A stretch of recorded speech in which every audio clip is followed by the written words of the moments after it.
Want to use your HomePod Mini as a speaker for your MacBook Neo? Let me walk you through the whole setup. If you have an iPhone or iPad, you can use it to set up the HomePod and then connect it to your Mac. Make sure your HomePod Mini is in setup mode. Bring your iPad close to it and you'll see a pop-up appear automatically. Tap on Setup. Next, you'll be asked to scan the HomePod using your iPad's camera. Just hold the iPad over the HomePod and let it scan. If that doesn't work, you can also enter the code manually. The HomePod will tell you the code. Just type it in when prompted. After that, the rest is pretty simple. Just follow the on-screen instructions step by step. At one point, it will ask you to select a room for your HomePod. Pick any room you like, and then continue with the setup until it's fully complete.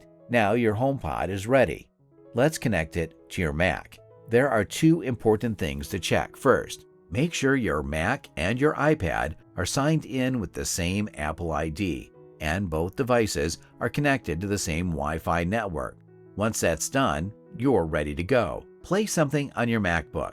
Then click on the Control Center icon at the top right. Go to the Sound section and you'll see your HomePod listed there with the room name you selected earlier. Just click on it, and that's it. Your HomePod Mini is now connected as an external speaker to MacBook Neo, and you can enjoy your audio straight from it. Thanks for being with Fix369.